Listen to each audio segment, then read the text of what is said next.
Greetings, fellow thinkers and drinkers and Deep Purple fans on this occasion. Okay, time for some more controversial opinions from myself.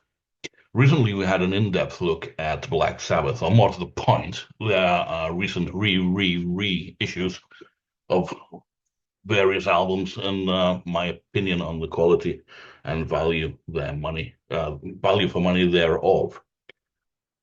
Today we're going to take a look at Deep Purple, slightly different topic, as we have largely been spared the re-releases of their albums.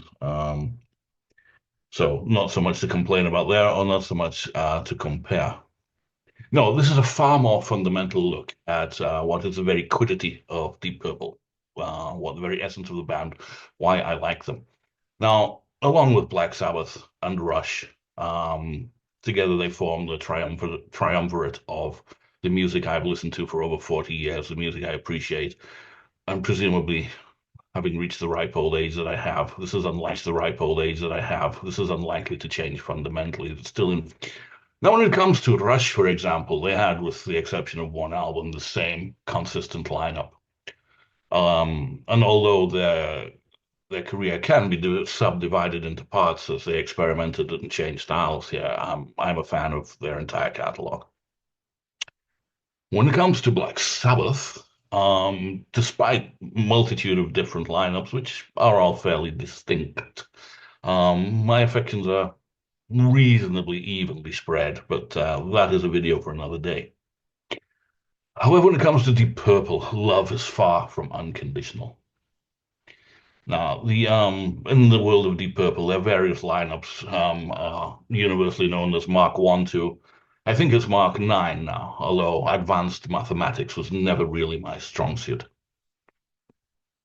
Which does make it easier for one to subdivide their catalog when it comes to making a critique of it. Each mark has its own distinct personality, I think, certainly musical personality. Their outputs are noticeably different in style and quality. Now, what I'm about to do is argue the case, flying in the face of the laws of mathematics, that 1 and 2 are greater than 3, 4, and 5. Intrigued? Well, let me try and explain a little more. When Deep Purple first formed, 1968, Mark One, they produced the first three albums, of which I have to say I I am a fan. I enjoy them. It's not my go-to Deep Purple music. Why should it be? Yes, a bit overwrought in places. Certainly, were they struggling perhaps to find a direction? Yes, you could argue there's far too many covers. Um, some better than others, some more successful than others. But if you listen to the original material, I'm thinking of stuff like Ring That Neck, Mandrake Root, Listen, Learn, Read On, Chasing Shadows, etc. There were indications of what was to come. However, had they continued, perhaps even with that lineup or with that type of music, would we be talking about them today? I doubt it. Things had to change, and they did. And we all know what happened. We got Mark II, which I think for most, uncontroversial for most to say, is the definitive lineup of Deep Purple. And that for good reason. In terms of musicianship, in terms of composition, in terms of live performance, they set a standard that few have aspired to, let alone eclipsed. This is the reason we are talking about them today. What's I found particularly, or I still find particularly interesting about the Purple Mark II, is the variation. I mean, they were together 4 years and they chucked out four studio albums in that time and did a hell of a lot of touring that I think ultimately was responsible, bad management, I guess, but was responsible for their premature demise. In rock, straight down the road, heavy as hell. Great. And I don't need to convince anybody of this. They followed it up with Fireball, where they wandered slightly off the track. This is experimental. This is progressive. This is interesting. It's different. It takes longer to appreciate, but perhaps because of that, it is yes, it's I won't say it's a more valuable experience, it'd be the wrong way of putting it, but it's certainly interesting that they didn't do the same thing. They then went back with Machine Head to the more straight down the road rock. And do I need to convince anybody of the value of Machine Head? Hopefully not.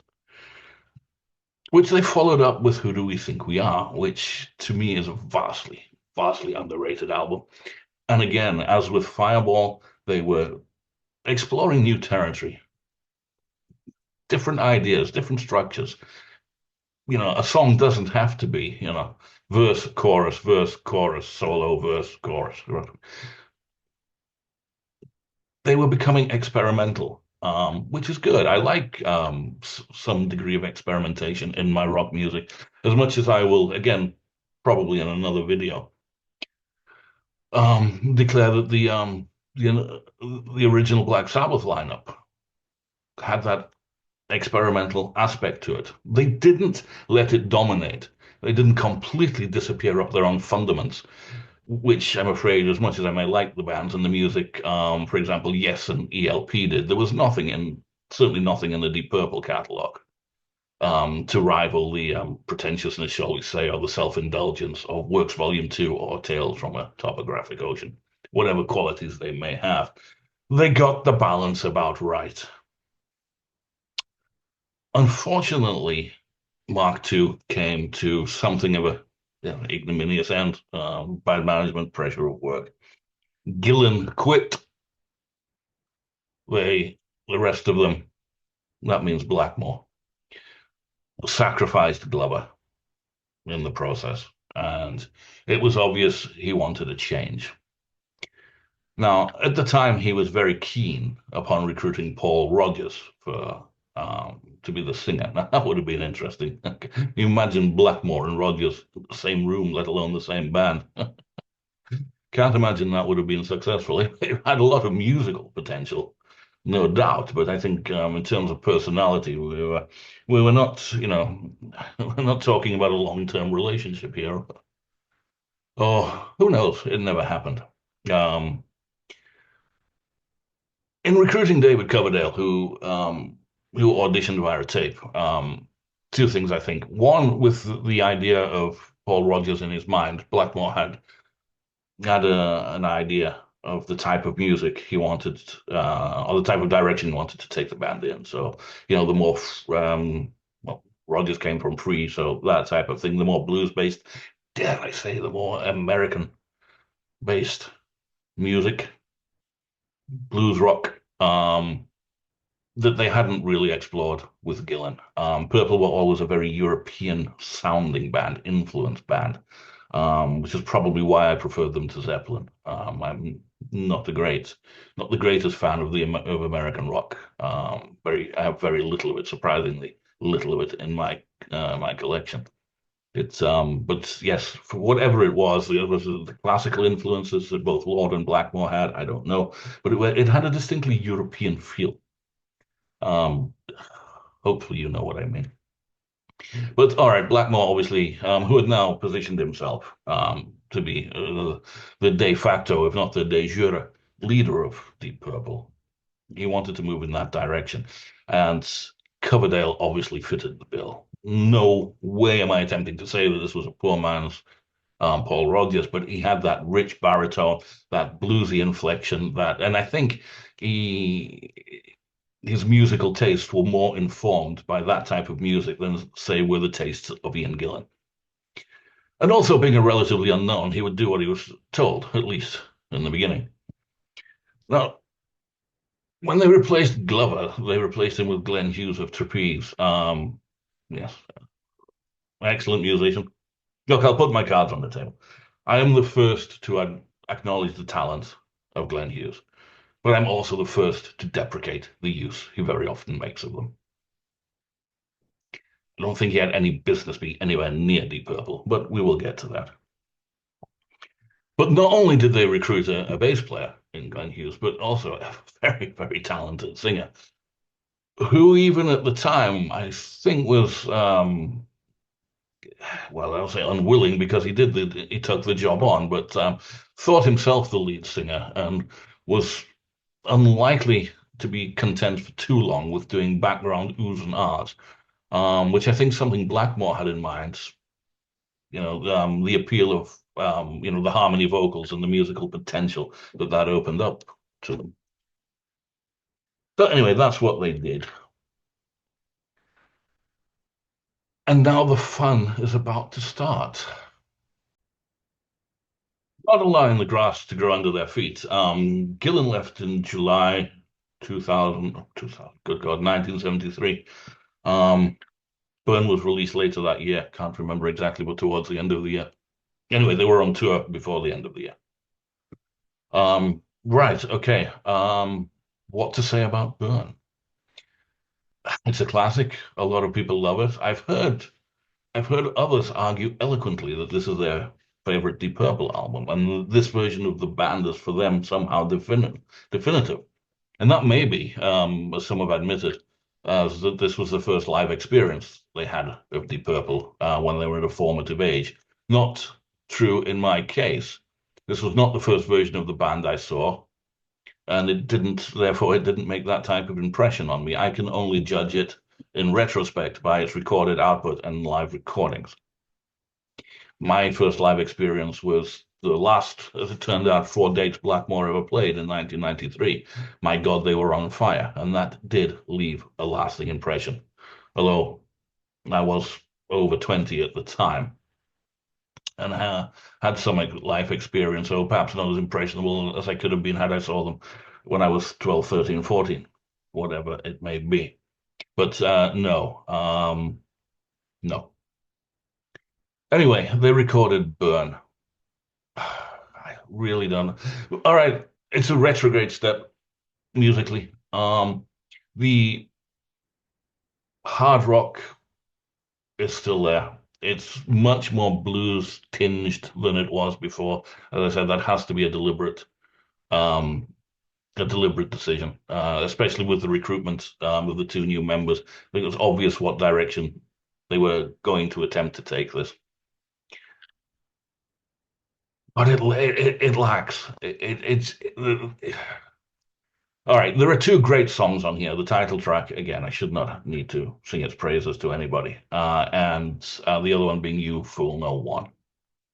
Wonderful, absolutely wonderful songs.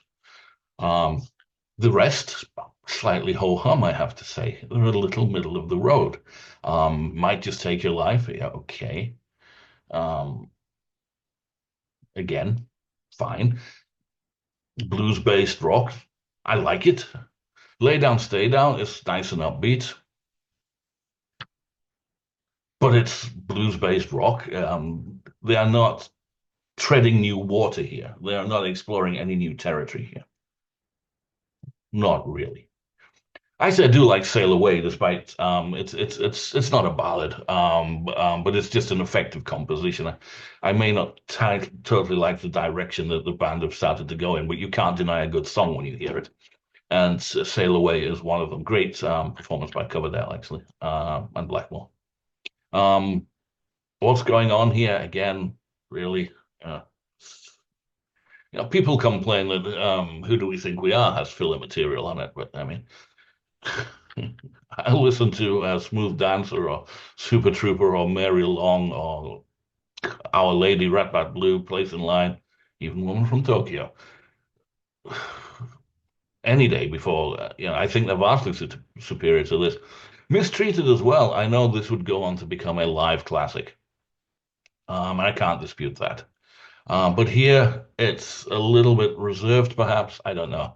Not that exciting on the record. And the instrumental, A200. Well, yes, it's fine. It's got some very nice playing on it. Um,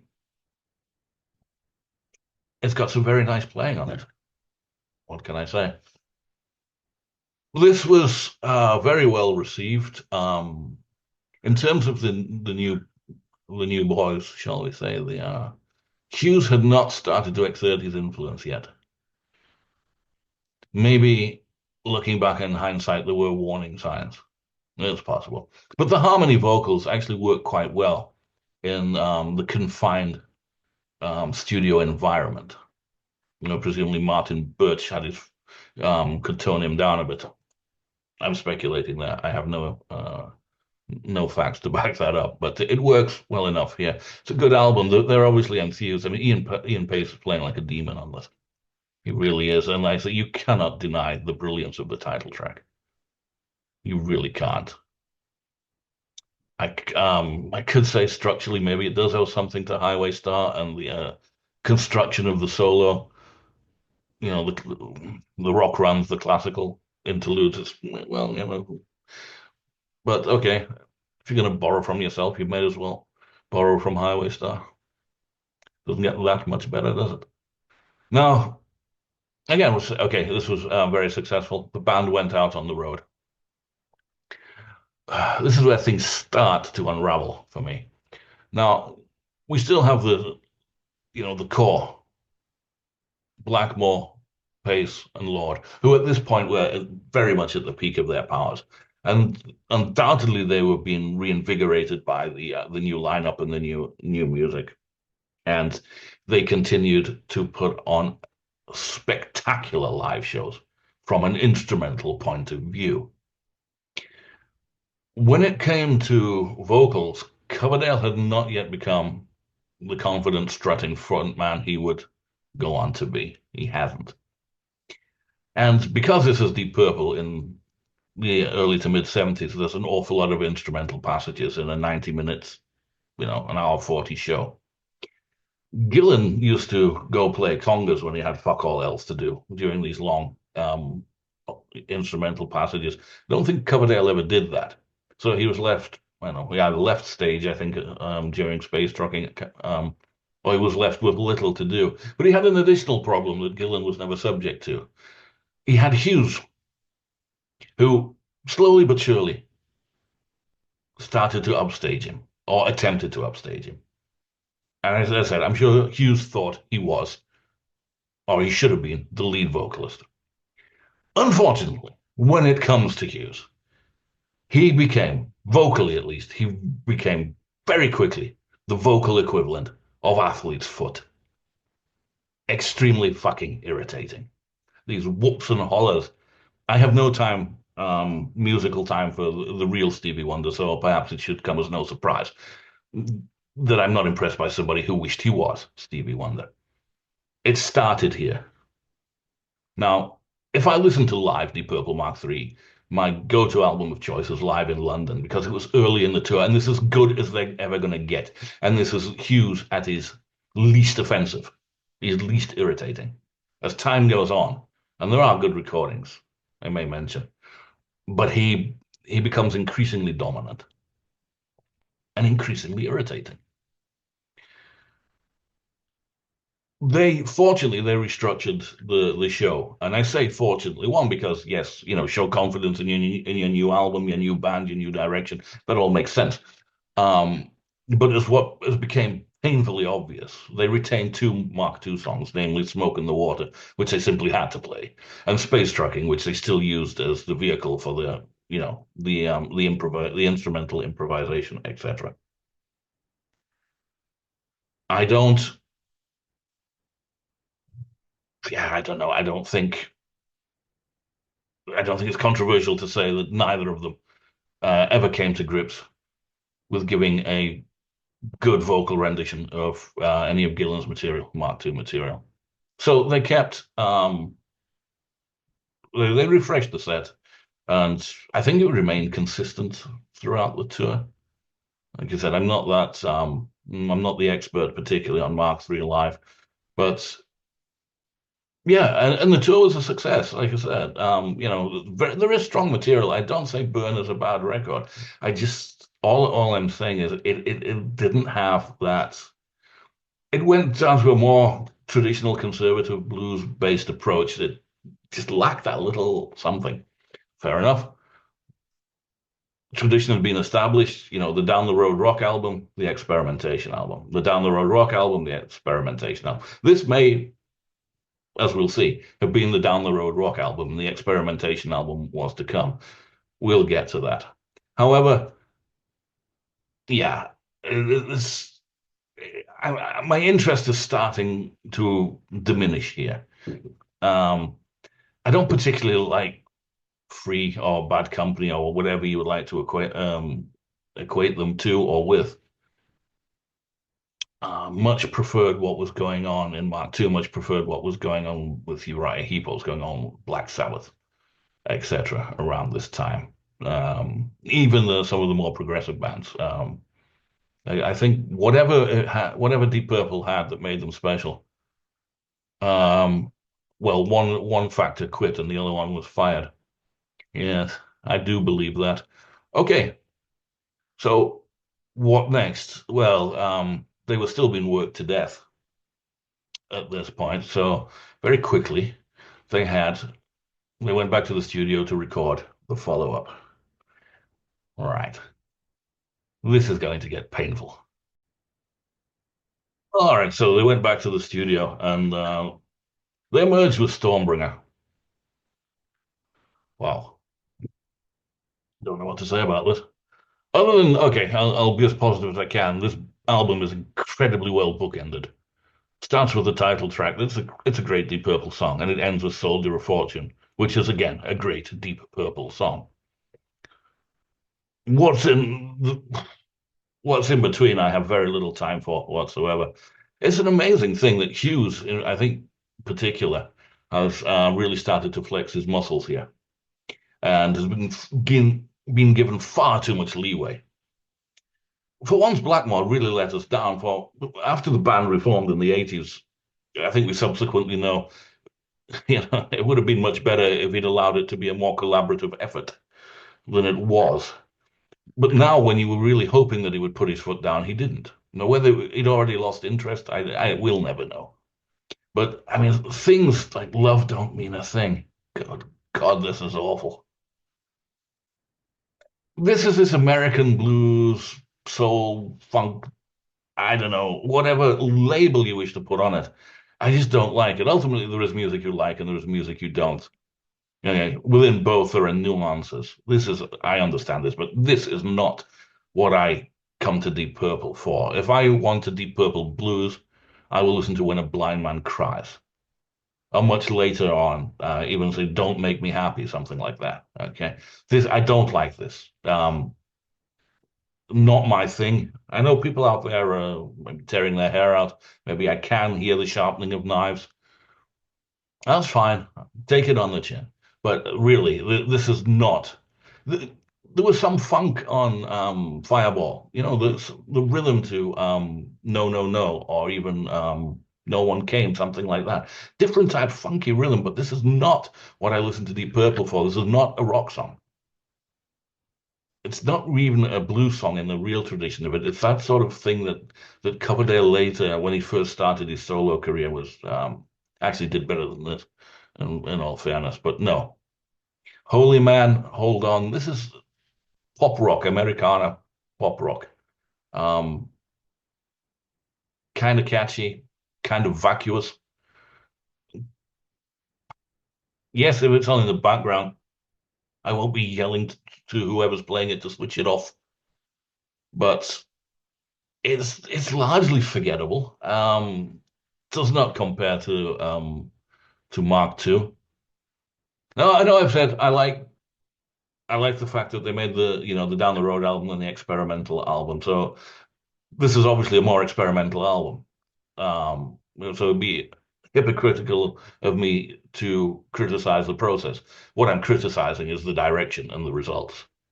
This is just not my thing, and I think you can blame Blackmore for taking his eye off the ball, and the new influences of Coverdale and Hughes. Um, Side two, remember those days? Side two, Lady Double Dealer. Okay, it's an upbeat rocker.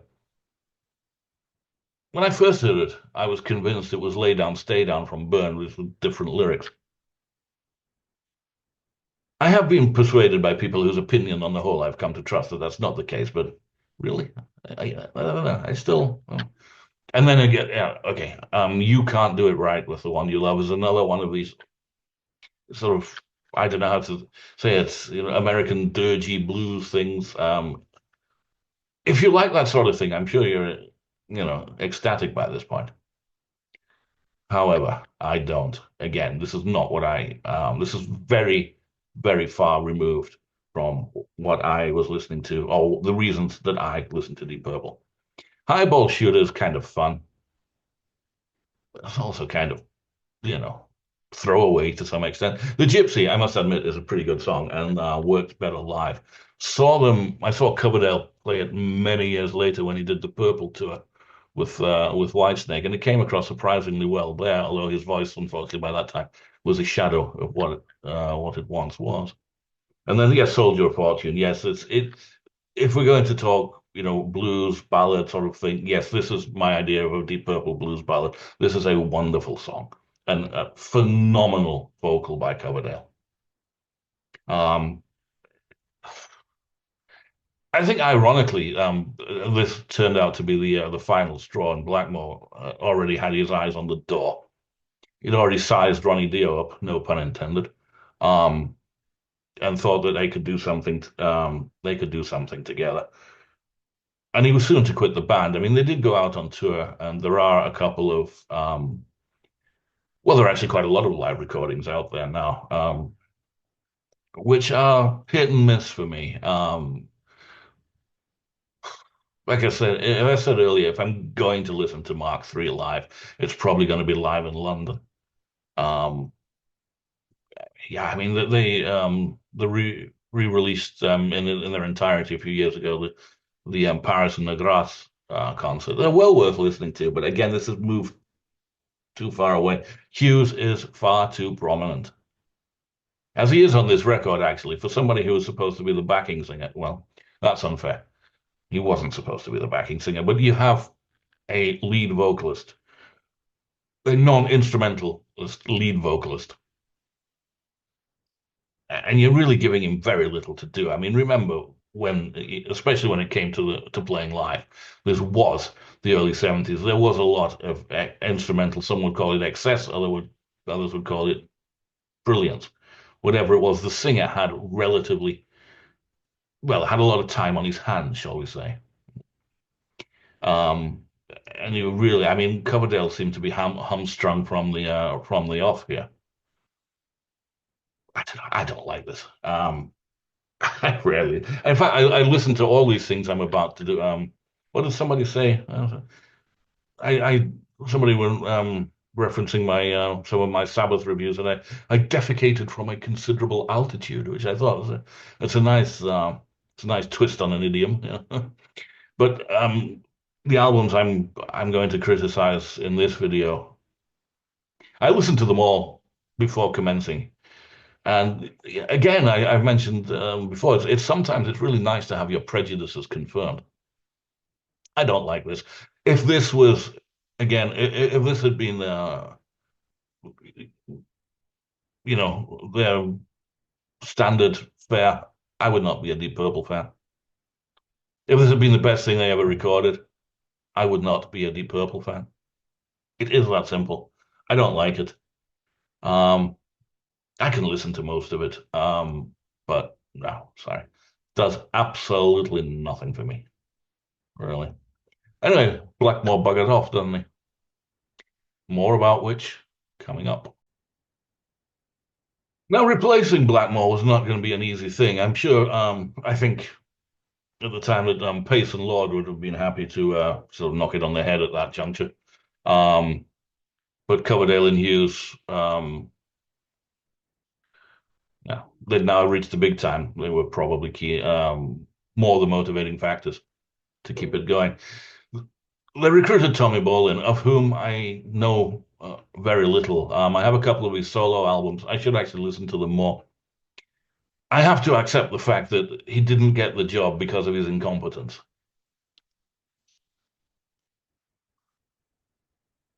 And I'm not the best judge of a great guitar player, perhaps. I just have my tastes.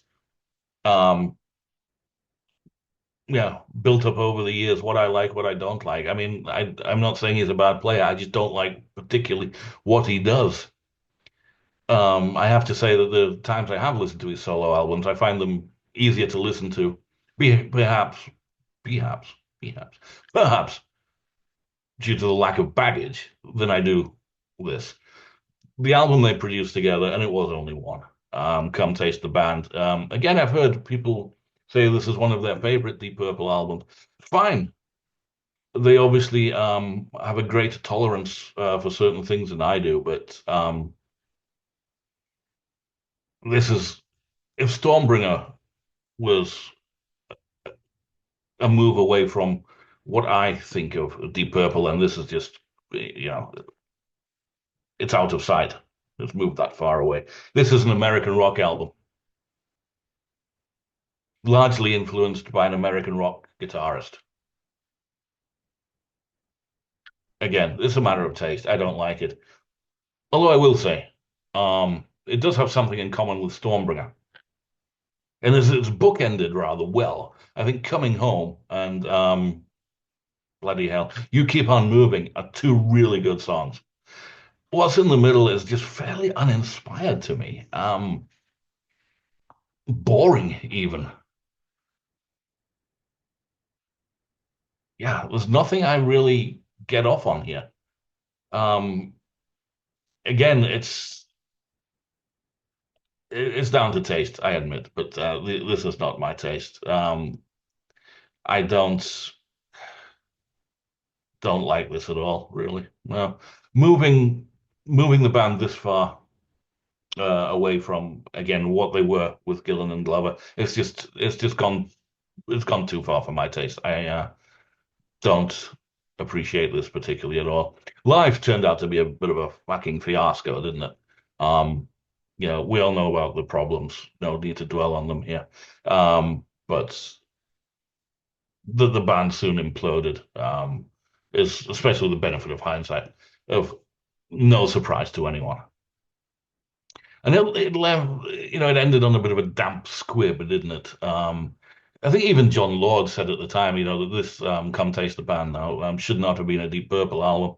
And yes, I know what he's saying, but unfortunately, um, people judge it by what it says on the tin, don't they? And it says Deep Purple on the cover. Um, but nothing wrong with experimentation. Some bands can experiment. I've mentioned Rush, and whatever direction they've gone in, they've managed to retain their core identity, their quiddity, their essence that makes them what they are. This doesn't. This has moved far too far away from what I regard as being Deep Purple. I don't like it. And again, it didn't last long. I mean, personality issues and drug problems notwithstanding, this was not a marriage made in heaven. And Deep Purple disbanded until 1994, when the much heralded and perhaps much anticipated um, and financially motivated, let's be fair, reunion took place. And there is no surprise that the reunion consisted of Mark II. Fans of Mark III and 4 will doubtless disagree with me, but I think they rode on the coattails of what Mark II had prepared for them. Bad idiom. They rode on the back of the success of Mark II and didn't really, with the exception perhaps of Burner, the record, and some admittedly instrumentally great live performances. But even then, it was starting to break down. I mean, the Hughes again, and especially when they get onto with Tommy Bolin and his totally erratic um, live displays. No, it can be a surprise to no one that Mark II was the lineup that reformed. Now, I'm going to discuss Mark II in its entirety another time.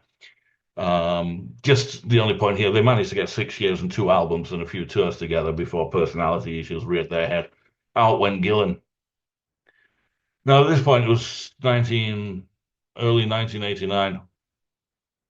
The initial success, the initial wave of goodwill, appreciation, and interest that had surrounded the reunion was starting to um, recede. The second album they did, the House of Blue Lights, discuss it another time, but hadn't been the commercial success or perhaps even the critical success of Perfect Strangers. Music world had changed. It was about to undergo significant changes. Gillan and Blackmore fell out, he went, and they struggled. They really struggled to find a replacement for Gillan. Really struggled.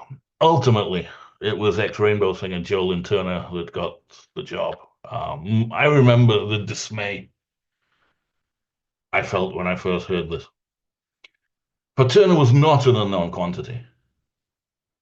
They knew exactly what he was going to deliver. And again, I have to go back to Blackmore here and blame him because this I do not want this to be an ad hominem attack on Joel Turner. He was a known quantity and he delivered what was expected of him. The thing is that Blackmore by now, he wanted a more commercial AOR sounding Deep Purple that was at odds with Gillan and probably at odds with Glover, Lord, and Pace, although they weren't that forceful, apparently, at making their opinions known. Otherwise, they would never have agreed to firing Gillan. Musically, at least. I know apparently he was misbehaving himself in other ways at the time, but again, that's not really germane to the discussion at the moment. There were lots of names touted. Um, Jimmy Jameson of Survivor, Brian Howe of Bad Company, a guy called Terry Brock of a then relatively unknown Scottish band, Strange Ways, and a few others whose names I've forgotten.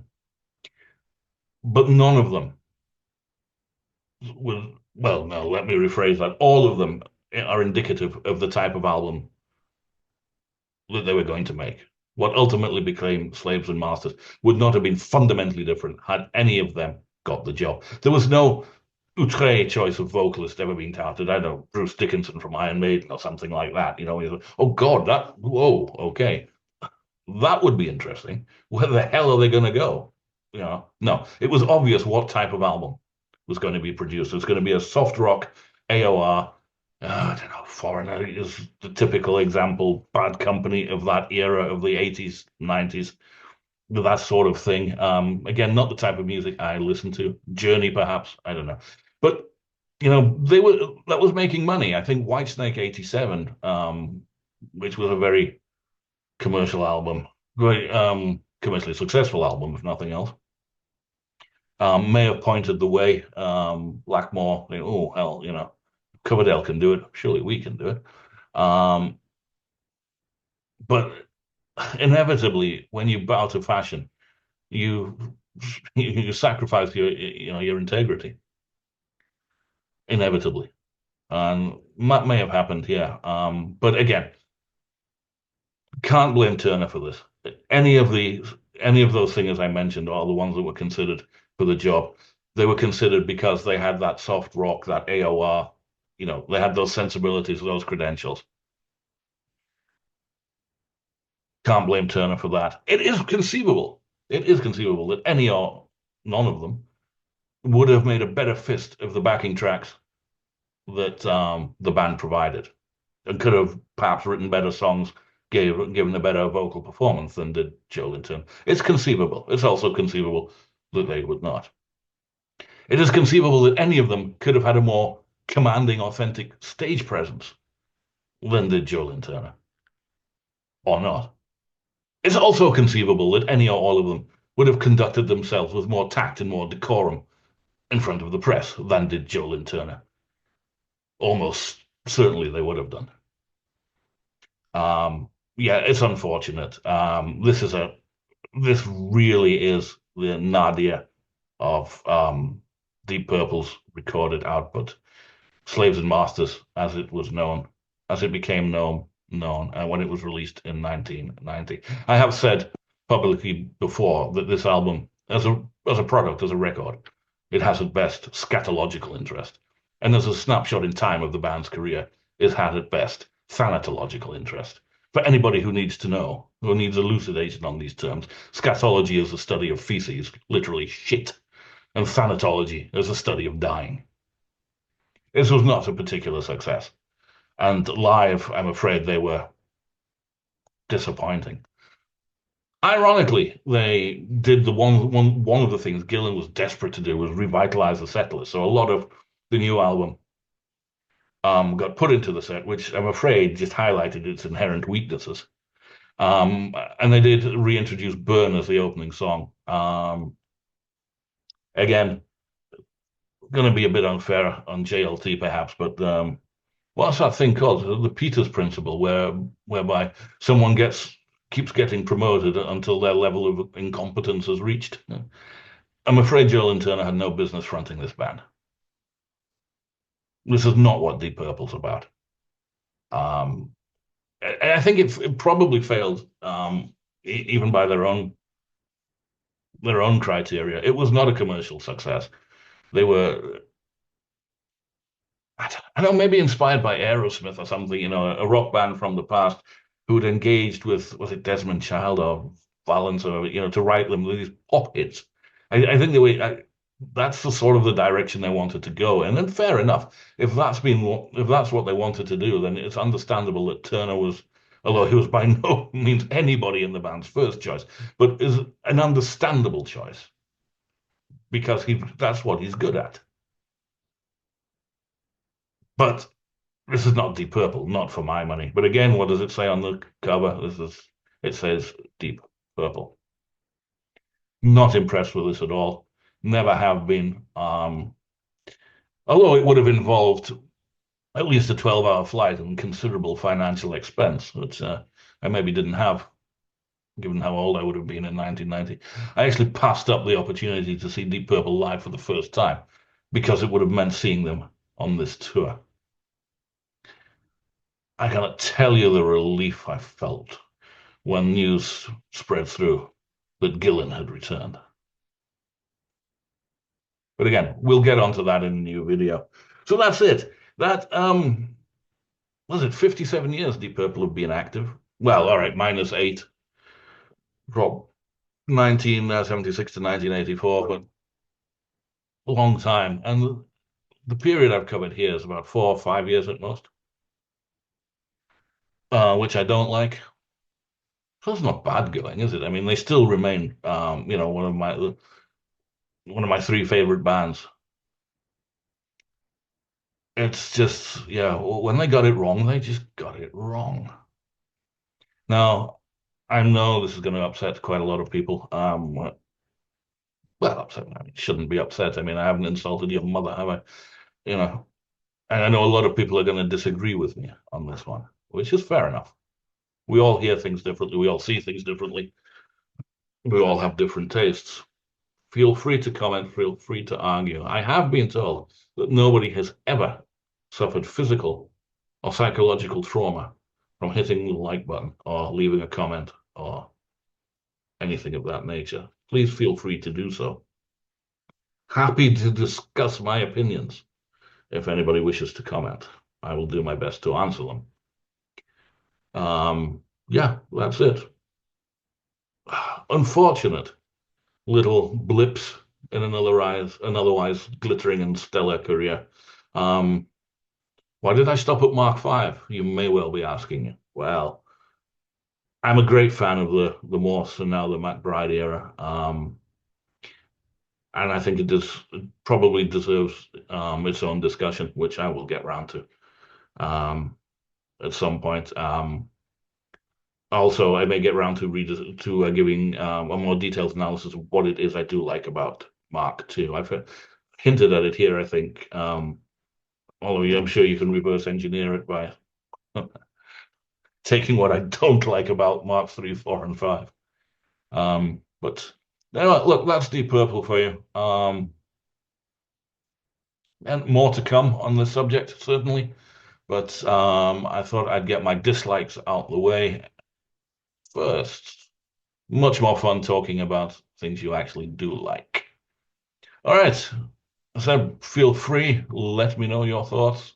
My skin is thick, my shoulders are broad. Until next time, my